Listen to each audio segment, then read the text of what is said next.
بسم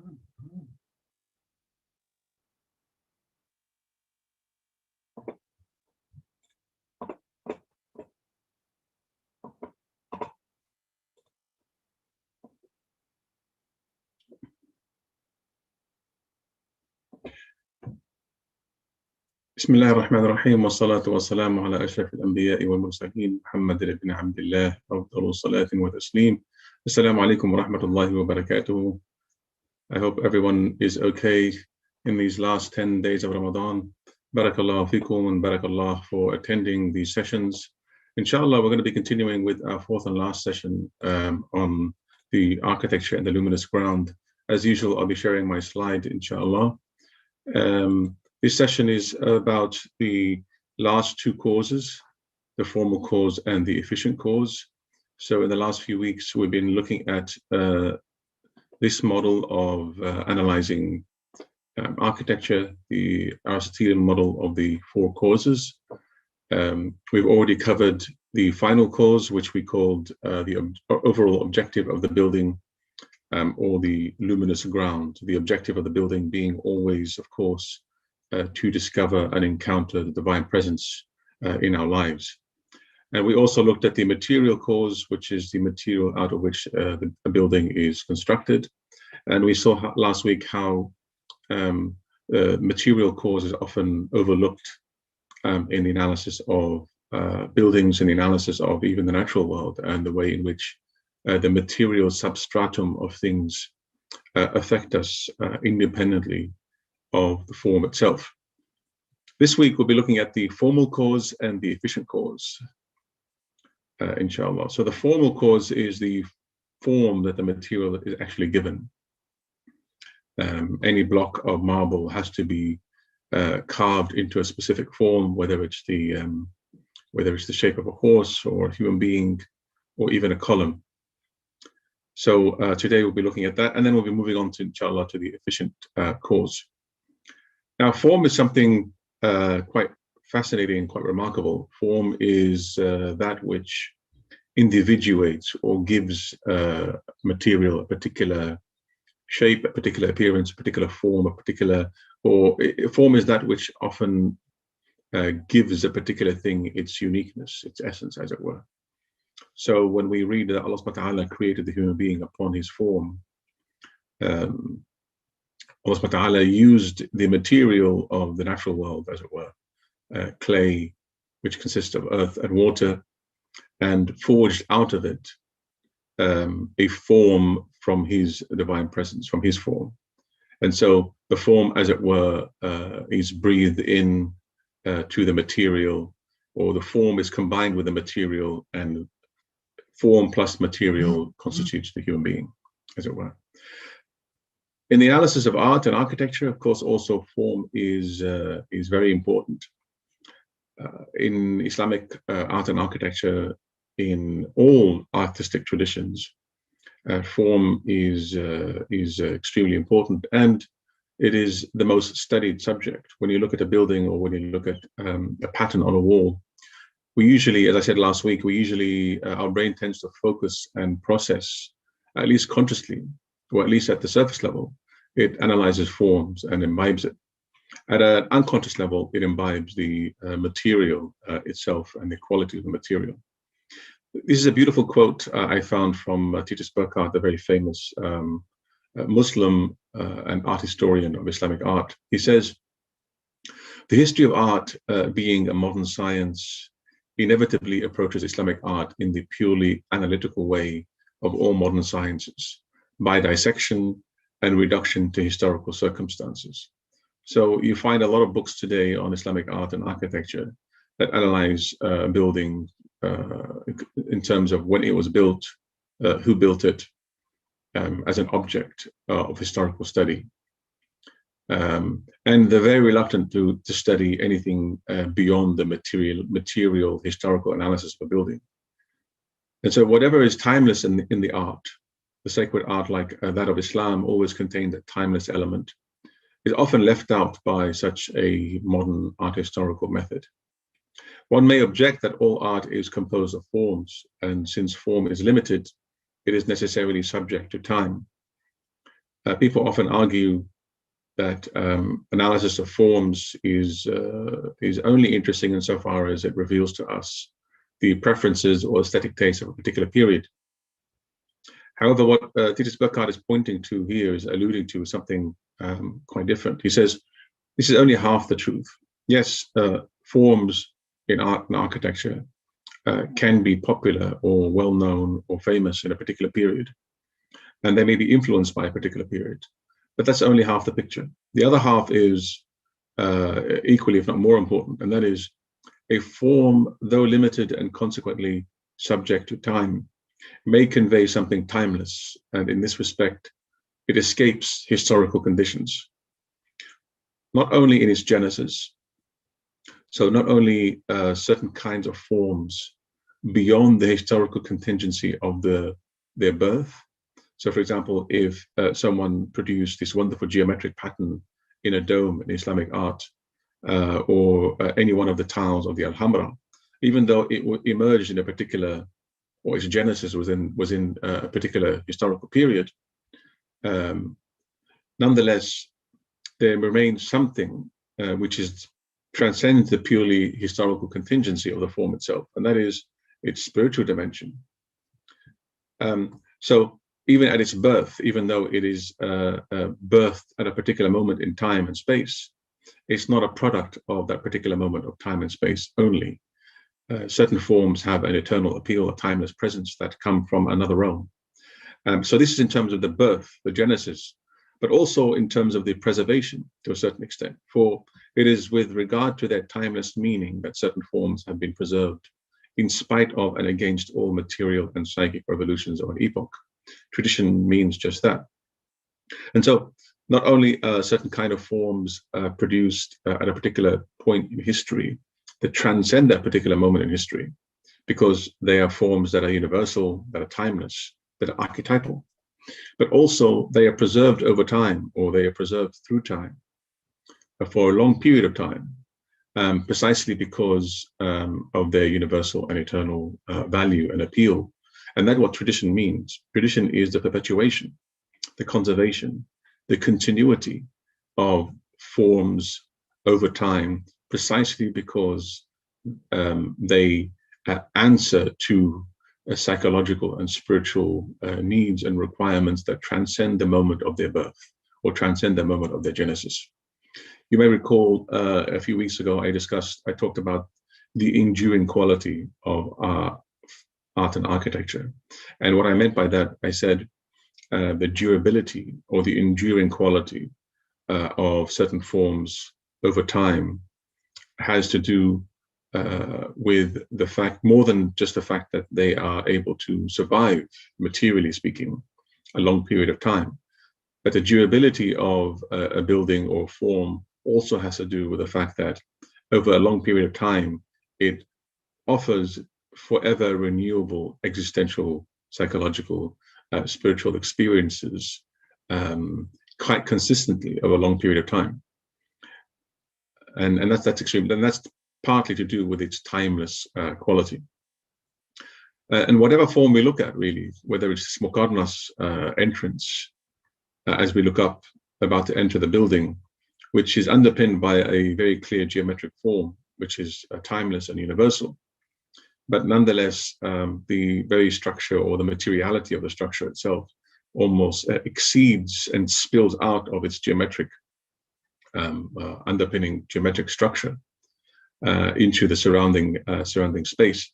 Nonetheless, it reveals a timelessness about it that that offers rich experiences, whether perceptual, whether spiritual, every time we look at it again and again and again. And that's part of its durability, that it persists not only in terms of material quality, but also it persists over time in terms of its ability to inspire and its ability to move us and its ability to transform us beyond the physical world into a timeless realm. So obviously in the realm of form, geometry really does this extremely well. It has this ability, because of its rigorous objectivity, the mathematical nature, It transcends both time and space, as these geometric patterns in the Alhambra reveal. When one is looking or gazing at it, one is looking at almost at the absolute pure truth of a mathematical formula whose objectivity transcends both time and space and transcends individual subjective opinion and transcends any particular cultural taste. The conceptual geometrical propositions shape visual spaces of mathematical abstraction, which are destined to shift the perception and the aesthetic appreciation from the sensitive level of corporeal existence to the cognitive level of the mind, and then beyond that to the intellect and the realm of the spirit, as Valery Gonzalez, the very famous art historian, says. And so, yes, by looking at this kind of geometric space, one is really gazing at something beyond the material of the building itself or the wall, and one is gazing into an absolute mathematical truth, crystalline geometric form in its purity. The arch, for example, in art and architecture, offers one of those archetypal, timeless forms that transcends the moment of its genesis and has been preserved over time precisely because of what the arch represents and what the arch actually does. The arch, of course, is constructed out of the circle or the intersection of two circles, as the pointed arch here is. And its derivation from the beautiful form of the circle guarantees it its eternal timeless quality. The circle being, of course, a symbol of perfection and completion. When I used to teach architecture, there is this architectural ideological idea among students of architecture and teachers of architecture and authors that the arch belongs to a previous age. The arch, it was believed, or it is believed by many architects, was a structural invention that was introduced in order to improve the capacity of a building to carry weight. Arches are excellent. They resist compression and they resist weight. And they're just remarkable ways of architects in the 20th century were able to use concrete quite extensively and easily. And with concrete, of course, you don't have to produce arches. You can produce posts and lintels. You can produce all sorts of different forms. Therefore, architecture of the arch was made redundant. And the problem with this perspective is that it reduced the arch to just a structural device or a structural function, whereas the arch was never just purely a structural device. Anyone who's ever seen these wonderful arches in the Gothic building on the right, even in this building that is in ruins now, it stands in ruins because it was destroyed by English king when he abandoned Catholicism. He went about destroying all sorts of different Gothic structures and Catholic buildings. But even as it stands in the landscape in ruins, there's a universal timeless quality to the arches, even though it's carrying no weight anymore. The timeless quality of the arch has nothing to do with its purely structural function. The arch persisted over time, ever since it was invented, not only because it was an excellent structural device for carrying weight, but also because it impressed itself upon its users in an existential, deeply psychological, archetypal manner. If you look at the gallery on the left or the arches on the right in the Gothic building, the mosque on the left and the gallery and the arches on the right in this abandoned Gothic church reveal to any viewer its eternal universal value. The arch is something that over time constantly offers remarkably rich perceptual experiences in any building. And so if the arch is something more than just a structural functional device for carrying weight, but it's something that carries a deep and profound psychological significance, and a deep and profound spiritual significance, and has a universal appeal. And we know this by virtue of the fact that it is found almost in most architectural traditions before the modern age. This suggests that the arch has, as a form that gives a certain life and shape to the brick on the left or the stone on the right, is something that is quite eternal. Again, with these two on the left and on the right, these mosque entrances, again, one cannot fail to see the timeless quality of the arches on the left and on the right. Again, timeless form is more than just art, or more than just arches, is also spatial. On the right-hand side, we can see the golden rectangle, that sacred golden proportion found in the courtyard of the mosque on the right-hand side. Or one can see the timeless form of the city of Fez as it organically grew into the current form that it has, much like a beehive that grows naturally, maximizing the use of space. The timeless form can be found in art patterns on the walls of geometric patterns like mosques, or in the arches of the courtyards, or in the spaces themselves. The courtyard itself is a timeless form. Or in the at the level of the town and the city, the entire town assumes a certain timeless quality about it.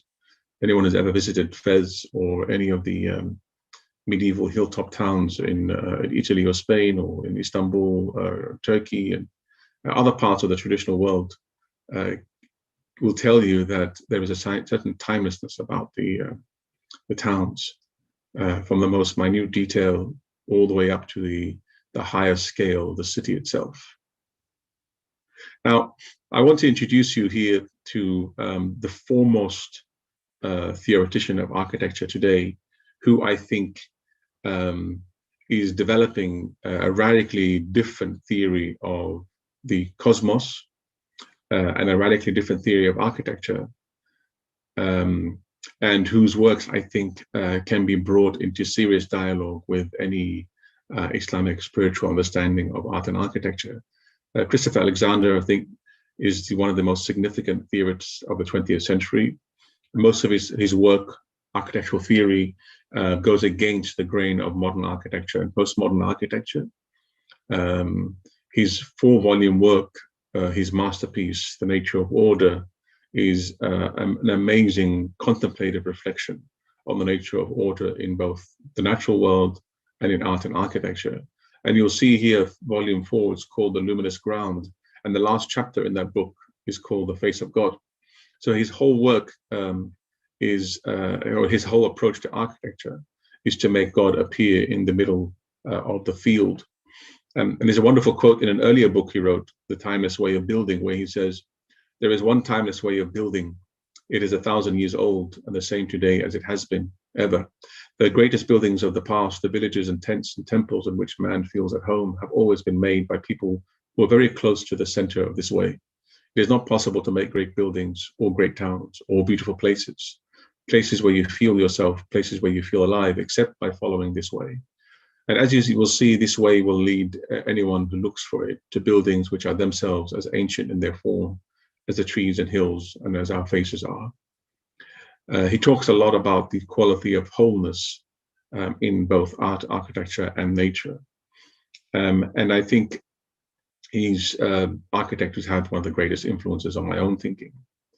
However, I do have to say, though, although he's a great student of traditional art and architecture, he doesn't seem to find much value in the traditional cosmology or architectural philosophy or cosmology of the past itself, or its metaphysical principles.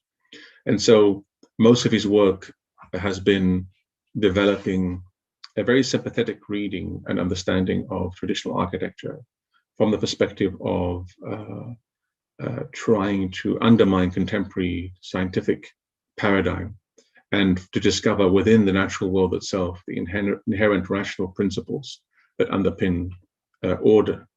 And so by investigating order in nature and order in the pre-modern architectural world, his hope is to discover a formula, a theory for doing architecture in the future, where we can rebuild or we can build again the kinds of buildings that once were the norm in the past.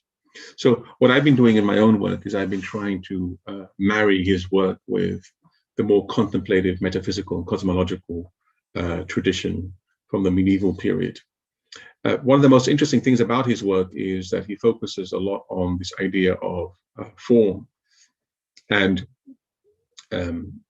you'll see here, for example, that he investigates and discovers that the morphological laws that govern the growth of form in nature are very similar or identical to the ones that are found in the growth of organic towns. And so this town here, for example, which has a Y shape or follows a Y shape form because it follows a ridge line. So this is a ridge line here, this is a ridge line, this is a valley, and this is a valley. And this is the image of it here. That if our architectural tradition follows the organic morphological laws found in nature, then we'll be able to produce very similar forms to the ones found in nature. And so somehow the law governing the growth and the movement of this water and this landscape here produces a form very similar to the inherent logic of a town that grows gradually or along this ridgeline. And so wherever he looks in nature, he finds these kind of remarkable resemblances between the natural order found in nature and the natural order of many pre-modern art and architecture. This is also a map of the organic growth of the city, and you can see how its organic growth resembles many of the patterns found in nature. And what's so remarkable about this is that in the same way that in nature, a single algorithmic code can produce every single snowflake, yet produce no two snowflakes that are identical in form. Likewise, following the same logic in our built cities, organic growth of cities can produce a bewildering variety of different forms. These are two different kinds of cities that follow the same organic logic, as it were, in their morphological growth. And in his investigation of the natural world, and in his investigation of traditional art and architecture, he found that in all the greatest works of art and architecture from the past, and in all the beauty of nature, there are 15 properties that are found that are common to all beautiful, holistic, wholesome works. These are the 15 properties of natural morphology, or the 15 properties of form that he discovered both in the natural world and in the greatest examples of art and architecture from the past. Levels of scale, strong centers, boundaries, alternating repetition, positive space, good shape, local symmetries, deep interlocking ambiguity, contrast, etc. We're not going to go through all of them. I'm going to give a few examples of some of these just to illustrate the science of form developed by Christopher Alexander, and how future researchers, I think, who try to meet his work halfway from the other end, from the perspective of the metaphysical and spiritual tradition, and combine it with his work, which really focuses a lot on the material and the formal aspects of art and architecture, can really produce something quite remarkable. So in terms of boundaries, he says, if you look at the greatest works of nature, which is the handwork of God, one sees that there are one of the amazing qualities of things in nature is that they have very clear boundaries between them. Things have clear boundaries, and so in the built environment also, one discovers that some of the best forms in the natural world, or some of the best forms in architecture, are ones also that have very clear boundaries. So if you look at this entrance to a cathedral here, for example, the articulation of these edges here creates a very clear boundary between this form and the forms around it. And likewise, if you look inside, this arch here is clearly articulated with a clear boundary, and this one here too, and so is this one in the middle. Boundaries create a clear differentiation between different elements without completely separating them. Likewise, this town here, Siena in Italy, for example, very clear boundaries between it on the ridgeline and the rest of the landscape. And likewise here, or the clear boundaries in this form here between the arch itself and the spaces above the arch is a clear articulation at the edges of things, rather than the space here and the arch kind of melting into one another or fusing. There's a clear articulation, and the clear articulation of this edge of the capital of the column and the base of the column itself. And then there's a clear boundary between the outside and the inside world created by these two arches. And likewise here, if you look at the archway here, a clear articulation of the form, also in the carpet. So I can't dwell too long on these elements. I highly urge you to pursue it, and perhaps at a future date, inshallah, we can have a detailed course on this. But another element he talks about is strong centers. So if you look at this cathedral plan here, or this medieval map of Rome, you can see the piazzas and the public spaces are very strong centers. Centers are strong energy foci that draw and hold the spaces together. Whether it's the cathedral space or whether it's the public spaces here, or if we look at the image on the right-hand side with this archway, there are strong centers everywhere. This whole facade is centered on a point here, but then every arch also has a clear center and focus about it. And if you look at the individual arches also, you can see a clear focus and center there. The doorway also, this square part here is centered. A lot of the strong centers suggest that there are not only clear boundaries between different various forms, but also the energy center at the very center of it holds the space together. Likewise, with the plan of the Alhambra over here, you have a strong center here. The symmetrical courtyards also act as very strong centers, holding the space together here and here and here. Also in this space here, the archway here is a clearly demarcated form with a boundary, a very clear boundary. So the archways also, and the archway here acts as a very strong center, drawing in energy downwards into these spaces here. Or if you look at the tile work also, you'll see that it consists of these wonderful, very powerful centers with clear boundaries demarcating them from one another. And also, one final element we're going to look at here of the 15 elements is the void. The void is this kind of contemplative center or emptiness at the center of a strong form that has clear boundaries with us. If you look at the natural world, whether it's the eye of a storm or this pattern here with its center that acts as a void, or the courtyard in the middle of the mosque, or the small courtyards in the middle of all these houses in Fez. Again, these strong centers that draw the focus to them, at the center of them are these voids. And the void is not the lack of something, not the complete absence of something, but rather it's a space in which we are given the freedom to act. So in the courtyard here, the void is a space not completely undetermined, but open to determination, as it were, for those of you familiar with philosophy.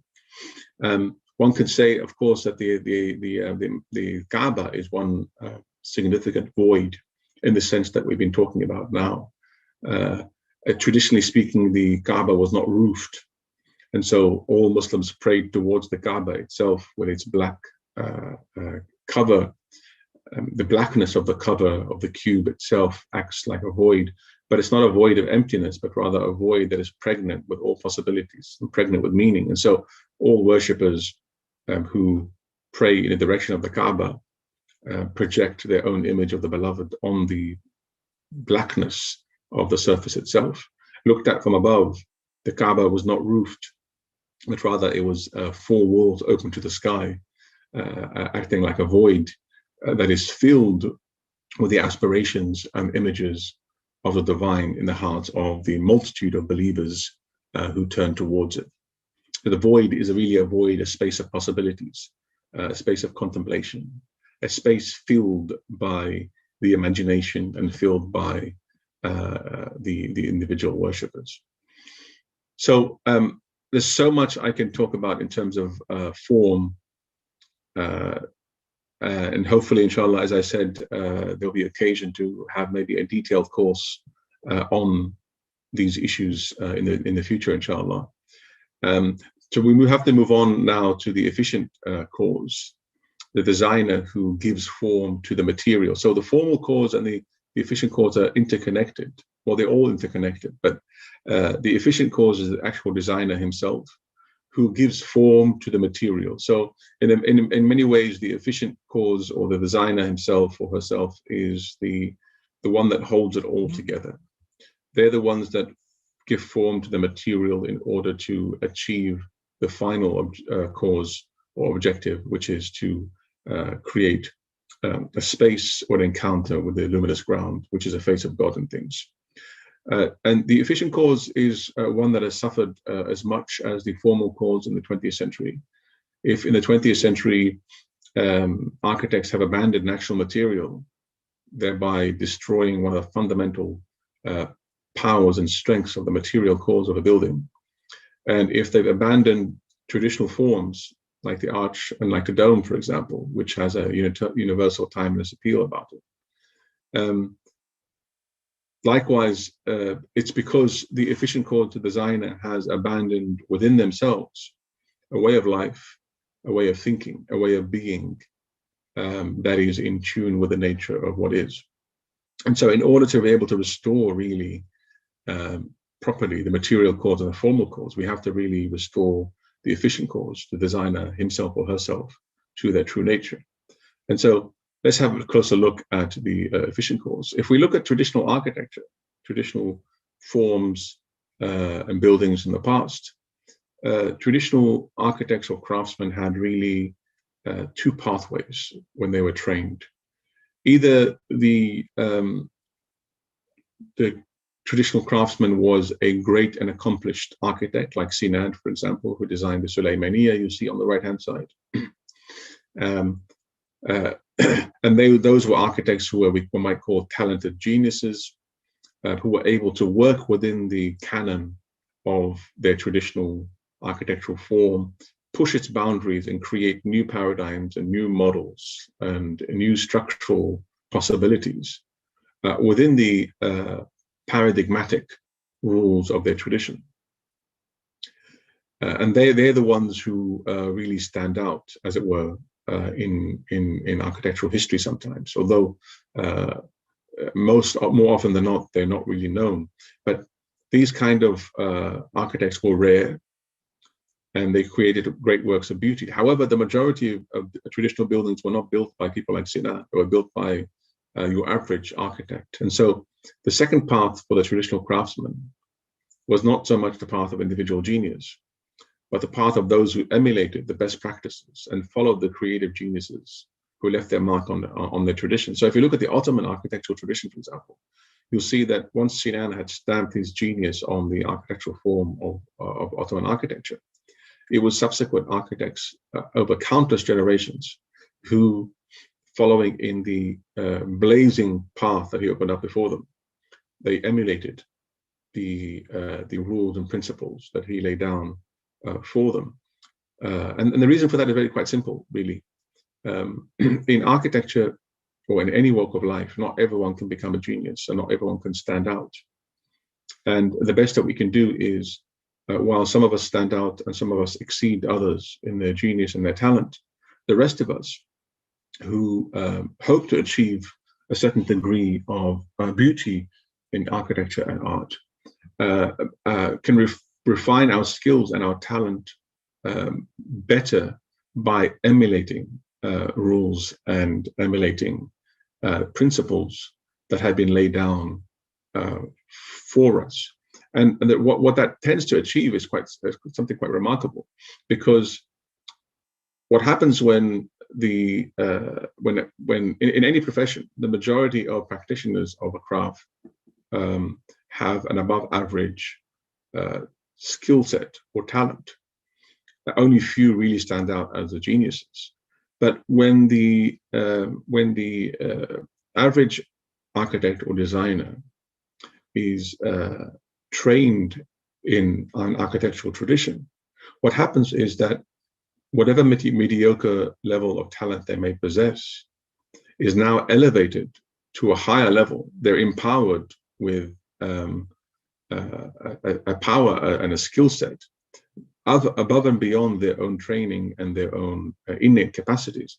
Why? Because by virtue of inserting themselves into an architectural tradition with its long history, its long wisdom, its rules, its principles, the average mediocre architect then becomes a more than average and more than mediocre kind of designer by virtue of learning from the thousands of years of tradition that stands behind that architectural canon. And so in the past, the reason why architects or artists were able to design great buildings or very good buildings quite consistently is not because there were so many geniuses, but because so many of them participated and submitted to an architectural tradition. And it is the virtue and value and wisdom of that tradition that granted to the mediocre architect and designer a power they wouldn't individually possess on their own. Today in architectural training, every single student is asked to be original. The problem with that is not every person can be original, but when the burden of creative innovation and originality is placed on every single individual student to come up with their own designs and come up with their own paradigms, as if nothing preceded them, we end up with a situation in which we create a lot of mediocre architecture, and only few architects who have the innate talent and capacity stand out. Now, a lot of these architects of the past, of course, were unknown. Why are they unknown to us? Well, the answer is quite simple. These were not architects or designers who did what they did to stand out. Most of the buildings of the past, the designers are not known, and they need not be known. Like, these craftsmen were not self-conscious artists like today, who saw building as a moment of self-expression and really only did art when the moment of inspiration struck them. They worked and thought from tradition. They worked within the flux and the flow of their own tradition. And so who designed what, when, and how becomes irrelevant. It's not so much who designed these buildings, but how did these artifacts come about in the first place is the more interesting question. Although today we become obsessed with asking ourselves who designed this and who designed that, and somehow by virtue of knowing the name, we somehow discover something new.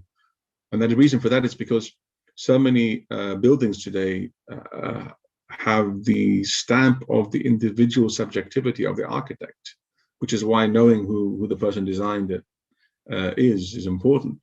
But if an architectural tradition is the expression not of the individual whims and ego of the architect themselves, but it's the expression of a tradition, then the individual architect and designer becomes irrelevant. What becomes more important is the fact that this building is consistently part of a tradition of values, of principles, of ideas that transcend every individual who may be part of it. And that's what gives it a timeless universal quality. And so it is by virtue of the grace of tradition, it is by virtue of the fact that the traditional architect, the traditional craftsman belonged to a tradition and submitted to tradition, that they were then able to benefit from the accumulated wisdom of countless generations and be granted the gift of creating unparalleled beauty, a beauty that he or she could not have produced through their own efforts. Not every designer and every architect can become truly original, or can really truly stand out with their skill set. But when you belong to a tradition of knowledge, that tradition, the grace of that tradition grants you its wisdom. It grants you the countless experiences of generations and generations of people working before you. And all of a sudden, by standing on the shoulder of giants, your work becomes of an unparalleled beauty that is consistent and coherent with the tradition that you belong to. The traditional architect, traditional craftsman was granted the collective power of a tradition that transcended them. And because it transcended them, they were then able to transcend their own limitations. This is how the millions of traditional buildings and artifacts of the past were made in the past.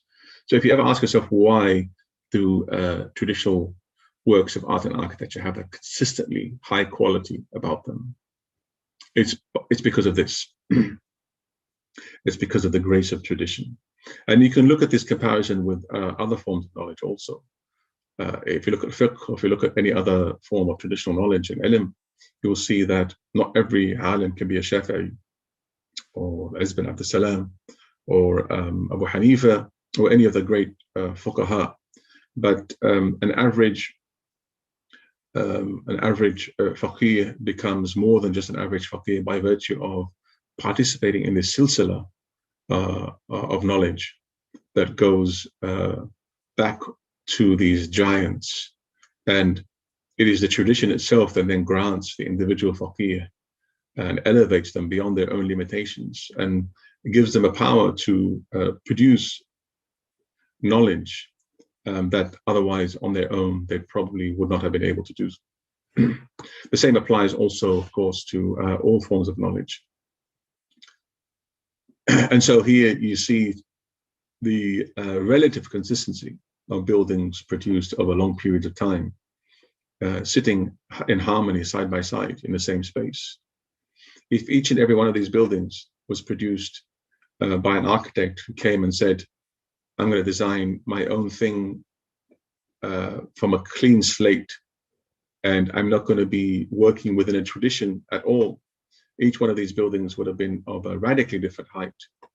Each one of these buildings would have been so radically different that they would not sit side by side in the way they do here.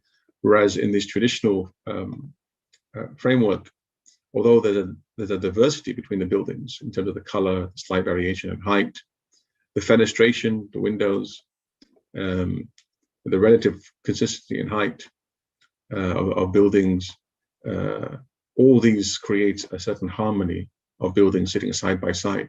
And so not a single building stands out as unique and distinct, but rather each one sings along with the harmony and symphony that creates this wonderful space.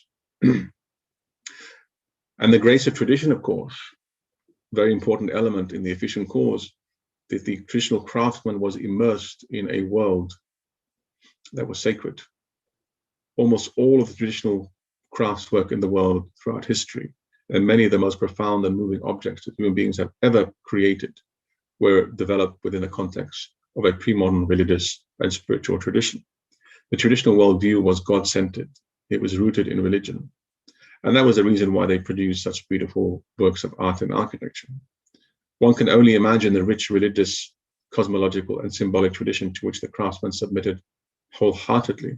And it's that kind of immersion in the sacred that granted the tradition this sacral nature. It's the fact that the artist was immersed in a God-centered world.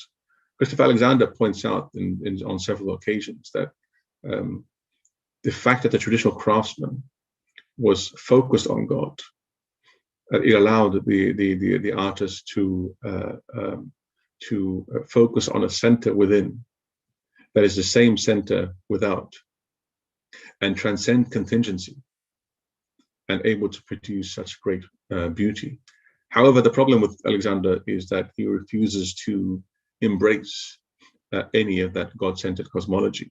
And what he wants to do, of course, being the kind of modern individual that he is in many ways, is to recover or rediscover the eternal in the world today by through the path of rehabilitating and expanding the limited cosmology of contemporary science and exploding it from within by embracing the possibilities of new science in biology and the new science physics. And so that's why I think meeting him halfway from the other direction can produce such a great synthesis. But the sacred is an extremely important element, and without, I fail to see how one can recover the kind of beauty produced in the past without really recovering the entire world and cosmology within which they were deeply immersed. This is a wonderful image, of course, from a book by a wonderful colleague, Samir Mahmoud, Cosmology and Architecture in Pre-Modern Islam, that looks at particularly the cosmology of Ibn Arabi and its relationship to architecture. And this is one of the images produced in the book about a cosmological image, really, of the manner in which all things unfold from the divine presence. And so it's only natural then, and we alluded to at the very beginning of these talks, to the natural element of fire, water, air, and earth. I only focus on earth and water, but these elements unfold from a center, and that center is the divine center. And so hence, if architects are able to produce powerful centers and create this kind of holistic quality in the built form, they're then able to reproduce, as it were, the luminous ground in the man-made world in the same way that it exists in the natural world. And so the immersion of the traditional craftsman in a God-centered world meant that, well, it means that, of course, that one cannot really, in my opinion at least, recover these great craftsmanship without recovering the eschatological and cosmological universe of these religious traditions. One cannot imagine the Umayyad Mosque or the Al-Hamra or the Taj Mahal without the spiritual ambience of Islam. And while Christopher Alexander attempts to recreate that kind of beauty in the modern world or postmodern world without recourse to religion, or without recourse to the cosmological universe of religious traditions, I fail to see how that is possible. And so the spiritual traditions were the conduits through which the craftsman created life and things. The craftsman, of course, immersed in his center, immersed in his belief in God. This allowed him or her to redirect their energy away from the things of the world and to concentrate on God, on the luminous ground of all things, in an act of utter humility, where their subjectivity and their ego identity recedes into the background. And in the process, all distractions dissipate. All concepts and overly rationalized ideas and images with which we fool ourselves, we're able to fully grasp the nature of reality. All these dissipate and fall to the wayside, and abstractions dissolve, allowing the craftsman to focus on reality as it is, al-ashya'a kama hiya. Free of these concepts, free of these rational categories by which we violently impose on the nature of reality, the craftsman is able to react directly to the situation at hand, least constrained by the flight of ideas and concepts, or the shackles of what the modern world calls innovation for innovation's sake. This is one of the greatest tragedies of modern architecture, is the idea of innovation for innovation's sake. That is the idea we must innovate for the sake of innovating, i.e., we must constantly abandon traditional forms or forms from the past, just because it's more important to innovate out of the blue, to innovate and create new things for the sake of new things, regardless of the relationship or the value of traditional forms from the past. And of course, this flies in the face of the traditional understanding of innovation, where traditional cultures believed that innovation is necessary, but within continuity, with continuity from with the past. And so if you look at this space here, for example, this medieval town, each building can be considered a slight innovation, or a slight original, or a slightly creative interpretation within a certain tradition. And so it's innovation within continuity. Tradition is not blind handing down of knowledge from the past, as some people suggest. Rather, it's a part of a dynamic process in which the past can guide, direct, transform the present and the future, and be transformed in the process. And this is evident if we look at all forms of knowledge, whether it's in fiqh, whether it's in sacred knowledge, whether it's in all forms of knowledge. There is a space for innovation, but innovation only makes sense and has its value by virtue of the continuity it establishes with the wisdom of the past. And if you look at the buildings here, for example, again, the ability to harmonize and synchronize otherwise discordant tones is only possible because each innovation is a slight addition or a slightly creative interpretation within an existing tradition. Why? Because the innovation is seen as valuable only insofar as it extends the wisdom and value of the traditional form that it belongs to. Innovation for innovation's sake would have suggested that 10 different architects come to this space and they design completely radically different buildings. But that would create a space with discordant tones that don't sit well together.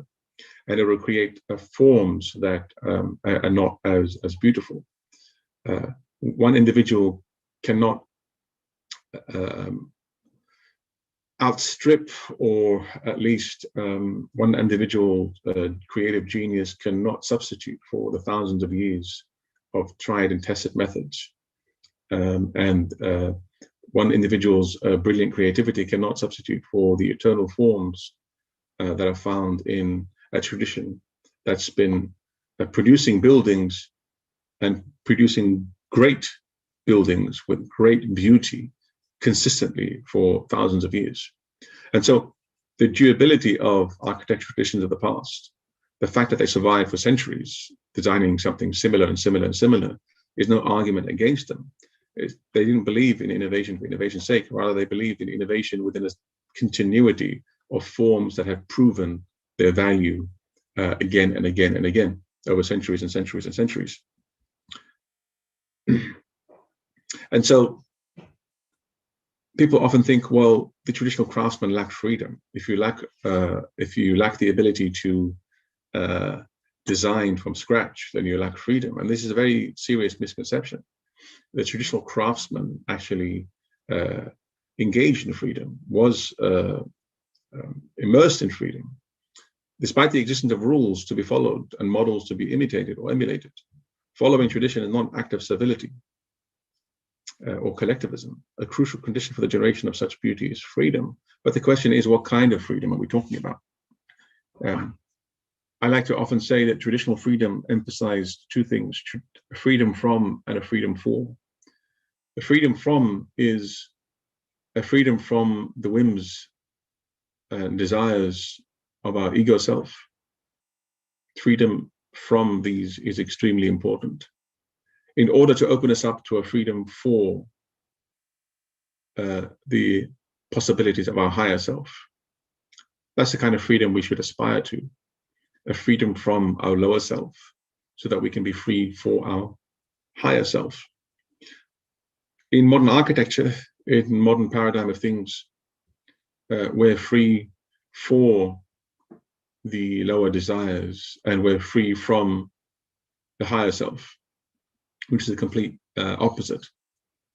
Now, in these, I highly recommend for those of you interested to read this wonderful book by Yanagi, the Unknown Craftsman, Japanese Insight into Beauty, in which he really talks about these qualities from a Zen perspective, from a Buddhist perspective. But the idea of the traditional craftsman engage in a repetitive, monotonous act of stone carving, or monotonous act of chiseling away in the workshop. The apprentice would have been tasked to do this for years and years and years, but today it's seen as stifling to individual creativity and freedom, but rather the repetitive act of chiseling away and repeating the same act during apprenticeship within a workshop allow the traditional craftsmen to gradually extricate themselves from the stifling nature of their individual whims and desires, in order to open them up to the possibilities of creativity offered by the tradition itself. The traditional craftsman, as Yanagi points out, worked so freely, unencumbered by self-consciousness, that they were able to lose themselves in the work, i.e., the freedom here is to be freedom from self-consciousness, and become free for losing themselves in their higher self and in their work.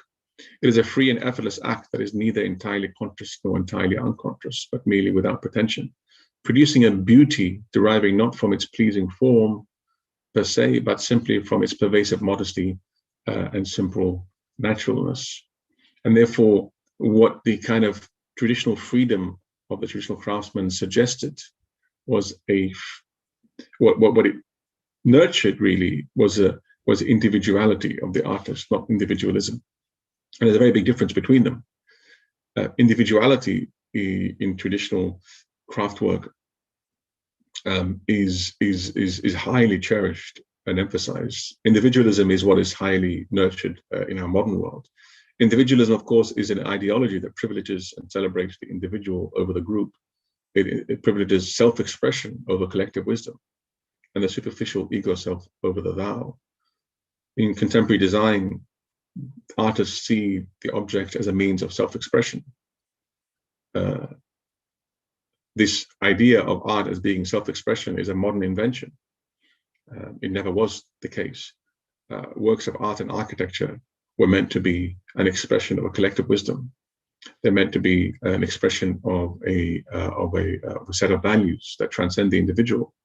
What's the point of a building on a public square being the self-expression of the artist if it doesn't appeal to everyone who uses the space?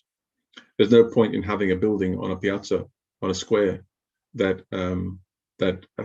only appeals to the artists themselves and a few others who are convinced of the design, when it does not offer any enduring psychological, spiritual, or existential meaning to the people who use it on a day-to-day basis. Buildings, in particular, in addition to works of art, but buildings themselves have to appeal to a collective set of values in order to offer that enduring value to all people.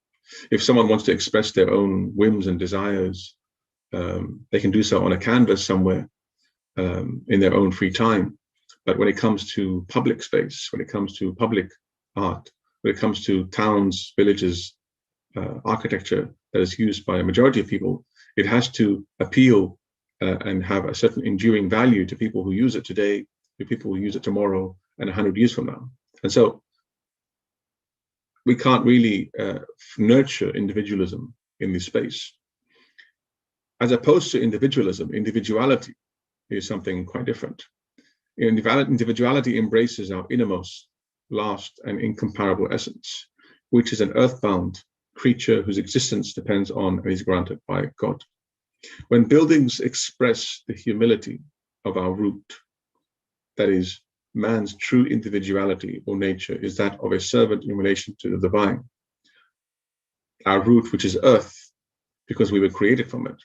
When buildings express and articulate that, they really connect to an archetypal fitraic level of existence that is common to all human beings. And the building then, rather than draw us into the whimsical, subjective ego space of the artist who designed it, it now lifts us out of our own subjective existence and inserts us into an eternal dimension. Individuality, therefore, is the recognition that our true and innermost reality is an egoless state in which the individual becomes the medium for the expression of the community or the tradition, and the transcendental. And this is a very beautiful quote from Yanagi, who says, "In this state, no effort is made to express the individualism of the craftsman through the craftwork. On the contrary, the aim is to produce the individuality of the craftwork through the craftsman." Very, very important difference. Modern architecture expresses the individualism of the craftsman through the artwork. So the artwork becomes a means of the architect or the artist expressing their own individualism, which, to be honest with you, no one really cares about. No one really cares about the whimsical, egotistical, subjective reality of the individual artists. Nor should it be the craftwork be a means of expressing that. Rather, the aim is to, and this is the traditional doctrine, the aim is to produce the individuality of the craftwork itself through the craftsman. The craftsman becomes a conduit for the expression of a unique individual work that is an expression of the values and principles of a community, of tradition, of the transcendental. It's not about my way, it's about the root. It's about the root. And of course, the sujood position is the quintessential position of the human being insofar as it is reflective of our true nature.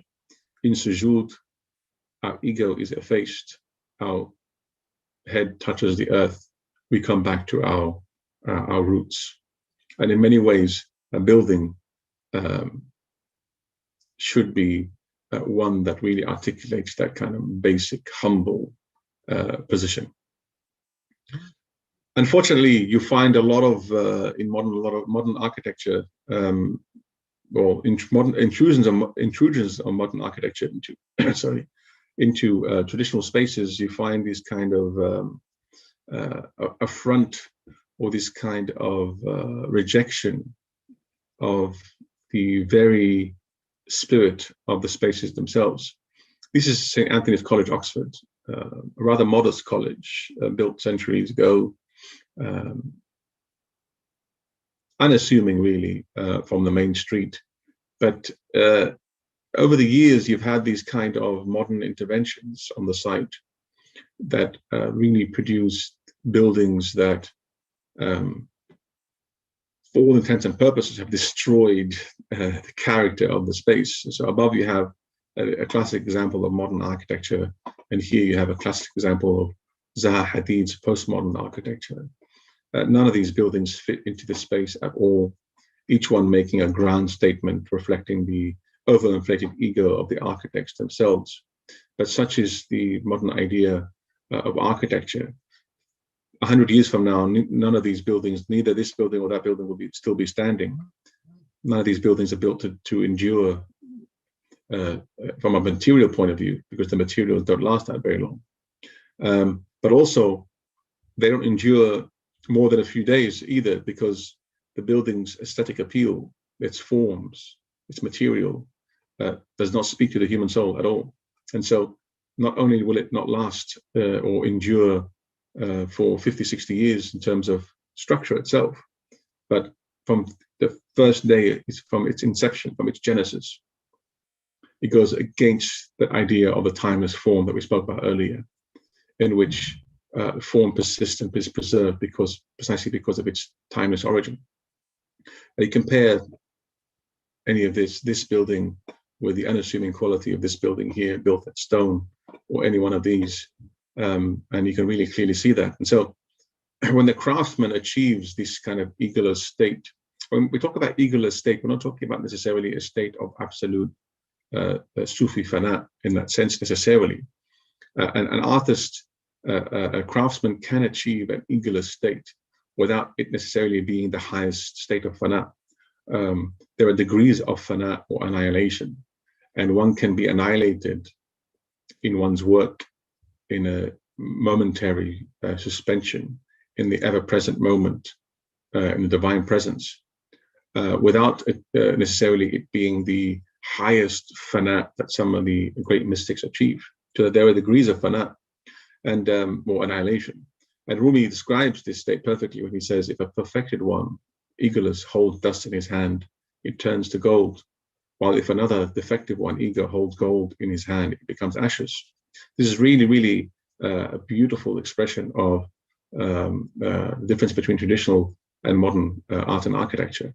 The egoless traditional craftsman holds dust, basic material, and they turn it into a remarkable work of beauty, turns into gold. Whereas a modern architect can pick up a stone. They can hold gold in their hand, stone, natural material, and in their hand, it becomes ashes, completely, utterly destroyed because of it. And the difference between the both is a defective ego on the one hand, as opposed to the perfected ego or perfected self on the other, egoless self on the other.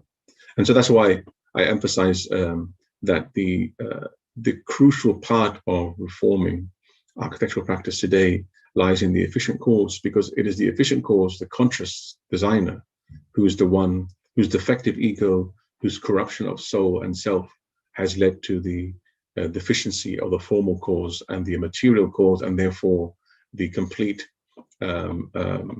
inability to achieve the final cause, which is the luminous ground itself.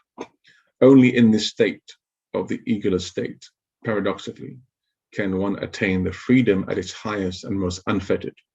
For an egoless mentality makes and forces nothing, but rather allows things to grow and flow and even turn to gold, by which is meant that the thing produced will be of the most timeless beauty. Consider a traditionally woven Persian carpet like the one on the right. There's no contrivance, no exerted effort, no self-expression, because the craftsman is an individual, but is not individualistic. So here we are at the end of our journey and our 4 talks on the 4 causes of architecture. Inshallah, as I said, we can have more time at the point in the future to really discuss these in more detail. But a lot of work needs to be done here on the efficient cause. If we're ever going to produce anything like the Suleymaniye by Sinan in Istanbul, with the timeless form of its dome and cascading semidomes and perfect arches and columns and its open spaces, voids and strong centers. And if we're ever going to produce something like this with the beautiful warmth of the stone material itself, we have to really rehabilitate the efficient cause. Otherwise, our mosques in the future and our structures in the future will be places that are not naturally conducive to discovering the luminous ground. Inshallah, we're going to go to Q&A. In the meantime, let me just see. We have a few announcements to make, inshallah. So here we are. Okay. So as I said last week, if any of you have any submissions for seeds that you've grown, so from the beginning of Ramadan, perhaps you cultivated a habit, you sowed a seed of a new habit, or a class you attended or started, or perhaps a soup kitchen for the needy, anything that you perhaps started by growing it as a seed. If it's a seed story you want to share with us, please do. It's going to be in the links in the chat box. And inshallah, please tell us how you felt about these Ramadan sessions. Give us your feedback so we can constantly improve the talks in the future, inshallah, and offer you more and more talks that are relevant to your interests. And in conjunction with our regular appeal to donate, inshallah, we're asking you to watch our short video, What We Can't Do Without Your Assistance, so that you can constantly support and continue to support these kind of talks offered at the CMC, inshallah. So I want to ask a question or suggestion about lecture 2. Okay, that's a very long suggestion, so I can't read it right now. What are your thoughts on Puritan architecture? Depends what kind of, which specific buildings really. There's modern Puritan architecture and there's traditional Puritan architecture. I suppose traditional Puritan architecture is quite good. the only difference really, the fundamental difference from other Christian architecture is its reduction, or its elimination of icons and images, but they're quite beautiful. How did Muslims lose touch with the God-centered tradition that built mosques like in Isfahan? How can we bring that tradition back and build more beautiful mosques that reflect the meaning of Islam?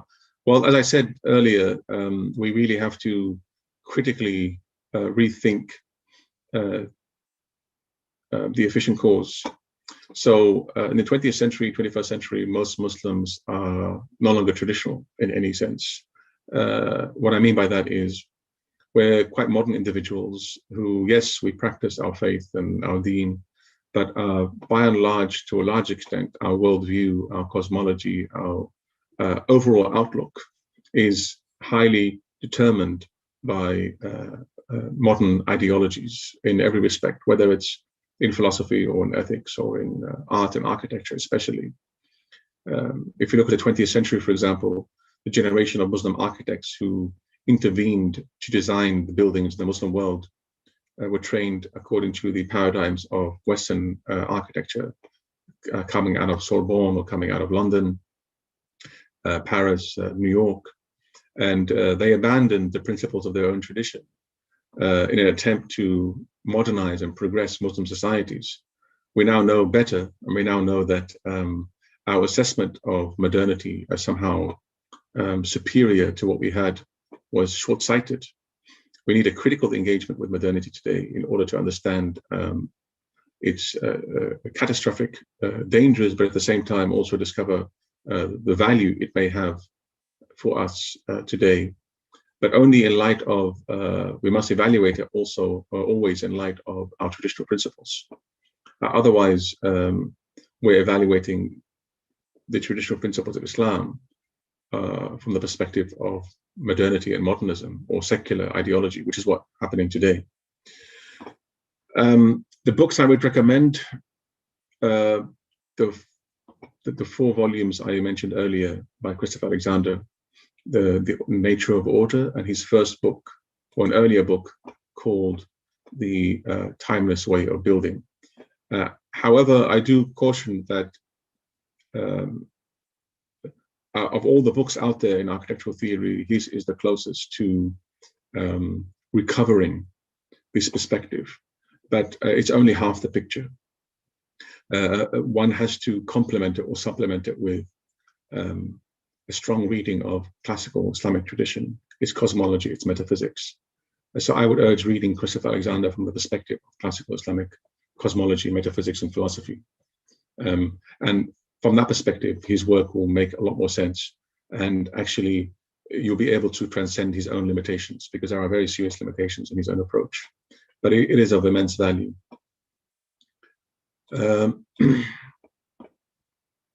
Let me see if I can read this one very quickly, then, the comment that I left behind. I wanted to ask a question or make a suggestion about lecture 2 on the formal cause, which I watched on catch up. There was a question at the end where the interconnectedness of Allah, heaven and earth was explicitly articulated in the Quran. And I wanted to propose Surah Ar-Rahman for this. And the notion of Mizan. Yes, you're absolutely right. Yes, I agree. I agree with that. Yes. Okay. All right. If there are no other questions, inshallah, we'll leave it at that. Inshallah. I want to thank you for joining us in this Ramadan for these talks. Hopefully, inshallah, in the future, the near future, we'll have a few more of these courses on aesthetics, art, architecture, inshallah. Assalamu alaikum wa rahmatullahi wa barakatuh.